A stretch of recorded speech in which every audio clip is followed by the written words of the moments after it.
1995 मध्ये खऱ्या अर्थाने 2093 ते 94 चा असणारा हा जो माझा 18 महिन्याचा जो कालावधी असला 95 च्या कालावधीमध्ये दोन महत्वाच्या व्यक्तींमध्ये या ठिकाणी इथल्या कानाच्या राजकारण्यांनी एकमेकांच्या समोरासमोर लढाऊ घालून आपल्यामध्ये दोन्ही करून या ठिकाणी राजकारणाचा असणार दिसत आहे. त्याचा उल्लेख या जनतेच्या निमित्ताने मुळात केलं पाहिजे.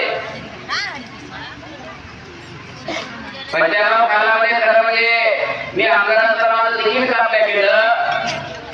काँग्रेस पक्षाने यासाठी आपले नेते कैलासवासी शिंदेजी पाटकुर्त्याला तिकीट दिलं. मी तरुण जसे आपल्या आंब्याला आहे तशा पद्धती तरुणाचं हे तळमळ असतात. ते लढणं करण्याची जी मानसिकता असते त्याचा अचूक असणारा अंदाज घेऊन तानाचे राजकारणी त्यांनी हिरलं आणि आम्ही बळी पडलो आणि एकमेकाच्या विरोधामध्ये लढलो आणि दोघेही त्या ठिकाणी झाला पार होता. हे मुलांसाठी सांगतो. समाजाने समाजाच्या हितासाठी समाजाने समाजाच्या उन्नतीच्या दृष्टिकोनातून समाजाच्या असणाऱ्या काही आपण अपेक्षा असतील आकांक्षा असतील त्याची पूर्तता करण्यासाठी काही गोष्टी तुम्हाला त्या ठिकाणी बाजूला सारून एकमेकाच्या प्रति असणारी हेवे द्यावे ह्या सर्व गोष्टी समान करून त्या ठिकाणी आपण कसं एकत्र आलं पाहिजे. उदाहरण साहेबाच्या रूपाने मुद्दाम या ठिकाणी साहेब मला म्हणून म्हणाले निवडणुकीचा काय झाला असेल तर झाला असेल आता आपण एकत्र बसलं पाहिजे. आणि मला वाटते या गणपती महाराजांच्या मठाला महाराजांच्या नतमस्तक होऊन या ठिकाणी आपण 5 दिवसाची काळाला प्रेरणा ज्योती यात्रा या ठिकाणी साहेबांच्या मार्गदर्शनाला किरवळ मावळ भागामध्ये 5 दिवस आपली प्रेरणा ज्योती यात्रा त्या ठिकाणी निघाली. एकमेकाच्या विरोधामध्ये आम्ही निवडणूक प्रभावित झालो. आपल्या असणारी सत्ता तुमच्या आमच्या हातात त्या ठिकाणी गेली. हे सगळं बाजूला ठेवून समाज या ठिकाणी एकत्र आलं पाहिजे अशा पद्धतीची दूरदृष्टी दृष्टी घेऊन काम करत आपलं नेतृत्व त्यांनी सांगितलं की आता आपण एक झालो पाहिजे. आणि तेव्हा मला वाटते दादा गडमंडळाचे राजे हुतात्मा गुणराजे शंकरच्या रघुनाथाच्या तैलचित्राच्या प्रतिमेचं पूजन केलं. लोकांना आश्चर्य वाटले. आदिवासी लोकांमध्ये सुद्धा अशा पद्धतीचे राजे महाराज होऊन जातात. अनेकांनी तिघंटवाणी केली. अनेकांनी उपासनात्मक पद्धतीने तुम्हाला आम्हाला इंग्लिश पद्धतीने बोलले. आमची यात्रा निघाली. प्रचंड मोठी यात्रा झाली. शेवटचा समारोप तुळशी या ठिकाणी झाला. 15 ते 20 हजार आपला सामान माणूस शेवटच्या समारोपाच्या कार्यक्रमाला जल्लोषामध्ये सगळ्या समाज बांधवांनी स्वागत केलं आहे.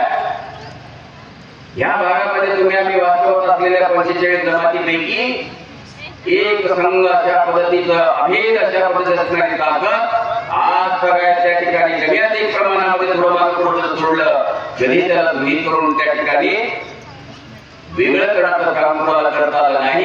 हे सगळ्यात मोठं दुःख लोक आहे. याचा संदर्भ याच्यासाठी बिरसा मुंडांचा आधार घेतो. तत्कालीन परिस्थितीमध्ये भगवान बिरसा मुंडांनी ज्या बिहार राज्यामध्ये असणाऱ्या त्या तत्कालीन परिस्थितीमध्ये स्वातंत्र्यपूर्व काळामध्ये जे कीर्तन मंदिराचे असणाऱ्या शाळेमध्ये सुद्धा शिक्षण घेत असताना ह्या सगळ्या गोष्टी त्यांनी डोळ्यात म्हणत होते. आणि आपण आदर्श ठरवत असताना काही गोष्टी आपण जाणीव करून ठरवलं पाहिजे. तत्कालीन परिस्थितीमध्ये शिक्षण घेतल्यामुळे बाबा भगवान बिरसा मुंडा त्यांना डोळ्यात कोणाच्या ठिकाणी आला तत्कालीन काळामध्ये असणारे ब्रिटिश सरकारकडून तिथले असणारे जमीनदार, तिथले असणारे पांडवदार, तिथले असणारे जे वतनदार, काही मोठी माणसं होती, त्यांच्या मार्फत आमचं कशा पद्धतीचं शोषण आणि कशा पद्धतीचे जुलूम जबरदस्ती अन्याय आताच्या ठिकाणी केल्या जात होते ही भगवान बिरसा मुंडांच्या डोळ्यांनी या ठिकाणी बघितले. हे त्याच्यामध्ये त्याला स्फूर्ती येण्यासाठी, त्याला हे सर्व सुचण्यासाठी काय करावं लागलं, त्या मदिनेच्या शाळेमध्ये शिकल्यामुळं ही सगळं आणि शिक्षणाची त्या ठिकाणी गरज आहे आपण पहिल्यांदा समजा लक्षात घेतलं. आणि मग डॉक्टर बाबासाहेब आंबेडकरांनी सांगितलं पांडे करा, ढकलबंडी वळा, हमाली करा, वाटेल ते करा, तुमच्या आमच्या पोरांना त्या ठिकाणी शिकवा, अशा पद्धतीची भूमिका बाबासाहेबांनी. हाल करून ज्या परिस्थितीमध्ये बाबासाहेबांना स्वतःचं आयुष्य उभं करत असताना, शिक्षणापासून स्वतःला उभं राहत असताना, प्रचंड दिलवत आणि प्रचंड असणाऱ्या दिलेल्या सगळ्यांवर असताना, जगाच्या पाठीवर फार मोठा श्रीमंत असा माणूस राजा मोठा होऊ शकला असता, परंतु समाजाचे दुःख आणि समाजाच्या वेदना आणि समाजाचे प्रश्न त्या समाजापुरता मर्यादित करता भारत देशाला समर्पित अशा पद्धतीच्या संघटनाच्या उभारण्याने स्वतःला त्या ठिकाणी समर्पण भावनेने झोकून दिला. हा आदर्श विचार तुम्हाला आम्हाला आता जमतो. मग तत्कालीन परिस्थितीमध्ये सुद्धा बिरसा मुंडांनी लढो बडो बडो अशा पद्धतीची असणारी भूमिका. आणि बाबासाहेबांनी स्वतः सांगितलंय श्रीरामगडीला आणि संघटना 25,000 वर्षापूर्वीच्या तथागत गौतम बुद्धाच्या विचाराला अभिप्रेत असणाऱ्या तत्वज्ञानाच्या माध्यमातून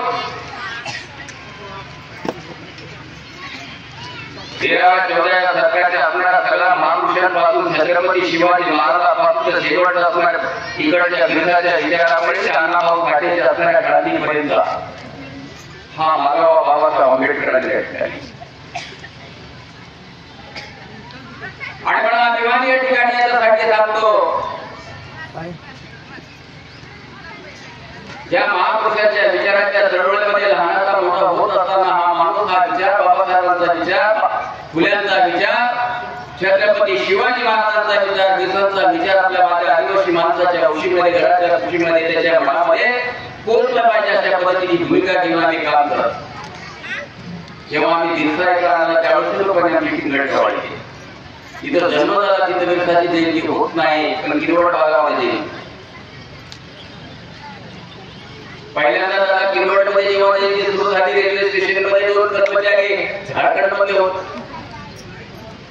झारखंडचे 2 कर्मचारी धावत पळत आले आणि ते म्हणाले की हमी भाई हमारे बिरसा मुंडा हमारे गाँव का है पर हम मालूम नहीं ये किरवड में बिरसा मुंडा की जयंती हो रही है. हे सगळं सांगण्याच्या पाठीमागचं आहे बाबासाहेब आंबेडकर संशोधनाच्या माध्यमातून, मानववंशी शास्त्रज्ञाच्या माध्यमातून ज्या जातीच्या निकषाच्या समाजाच्या संविधानामध्ये 342 कलमाच्या अंतर्गत तुम्हाला मला त्या ठिकाणी आरक्षणाचे हक्काचे अधिकार दिले, त्याच्यापैकी 728 असणाऱ्या जमातीचं नेतृत्व करण्याची दानत सर्वमान्य देशामधला एक नेतृत्व तुम्हाला त्या ठिकाणी होत राहावाच्या पद्धतीची भूमिका संबंध देशातल्या अखडातल्या आदिवासी नेतृत्वाने विचारवंतनाने भगवान बिरसा मुंडाला त्या ठिकाणी. आणखी आपल्याला पुढे म्हणत आहेत का याचं काय तुम्हाला सांगत असताना आपण समजून घेतलं पाहिजे. हा इकडचा असणारा क्रमांक पासूनचा हा मध्य प्रदेश पासूनचा मधला भाग असेल, हा इकडचा असणारा पूर्ण परिसर असेल हा गोंडवाचा भूभाग आहे. छत्तीसगड पासूनचा हा मधला जो पट्टा असेल ते तड्या बेला आणि त्यांच्या भागीचा कडचा जो प्रकार कोकणांचा आणि वाघांचा संबंधांचा जो भाग आहे. आता विभागावर जर आपण जर अभ्यास केला, अनेक महान नेते महान पुरुष आपल्या समाजामध्ये आणि महाराष्ट्राचा जर विचार केला त्या ठिकाणी पश्चिम महाराष्ट्रामध्ये गेलं तर राघोजी भाकरेंचं आपल्याला नाव त्या ठिकाणी घ्यावे लागेल, साहेबांची नोकऱ्यांचं नाव त्या ठिकाणी घ्यावे लागेल. विदर्भाच्या त्या भागामध्ये गेल्या सोळा आजापासून वीर बाबूराव शेळवाके पासून ह्या सगळ्या लोकांची नावं ही आपल्या मार्गभूमी कुठं सांगतो. महाराणी दुर्गावती ही मध्य प्रदेश गडमंडळाची महाराणी. शेजारच्या तेलंगणामध्ये जर आपण त्या ठिकाणी गेलो कोणाला मोहूचा त्या ठिकाणी आपण त्या उल्लेख केला पाहिजे. त्या ठिकाणच्या असणाऱ्या खमाम डिस्ट्रिक्टमधला असणारा रामजी गोंड या क्रांतिकारकाचा उल्लेख त्या ठिकाणी आपल्याला करावा लागेल. असे अनेक महापुरुष अनेक असणारी मोठी माणसं त्या काळामध्ये भारताच्या इतिहासामध्ये त्यांना कुठे स्थान त्या ठिकाणी मिळालेलं नव्हतं. त्यांच्या कर्तृत्वाला उजाळा त्या ठिकाणी मिळालेला नव्हता. आज पण तुमच्या आमच्या एक ठिकाणी शिकायला शिकवून दोन फ्लोर लागलं संशोधन व्हायला लागलंय आणि मग आपला असणारा स्वतंत्र शोधून काढण्याची जबाबदारी तुमच्या आमच्यावर पडली. आणि मग आमचा वीर आम्ही शोधून काढला, आमचा तट्या आम्ही शोधून काढला, आमचा वीर बाबू शर्माचे आम्ही शोधून काढला, दुसऱ्यांनी तुम्हाला जावं लागलं. याचा जबाबदार वाटतं. आणि लढाई तुमच्या आमच्या ताकदीवर, तुमच्या आमच्या भरोश्यावर, तुमच्या आमच्या मेहनतीने, तुमच्या आमच्या नेतृत्वावर त्या ठिकाणी विश्वास त्या ठिकाणी करावा लागणार आहे. आणि स्वाभिमानाचा संघर्ष जर वाचवायचा असेल तर त्या ठिकाणी परावलंबी नेतृत्व तुम्हाला उभारावं लागणार. मतभेद काही असतील ते बाजूला तुम्हाला करावं लागणार, बाजूला तुम्हाला मला माफ करणार. तुम्ही पाहत आहात महाराष्ट्राच्या कुशीतलं GK न्यूज मराठी, सात जनतेची, भूमी महाराष्ट्राची.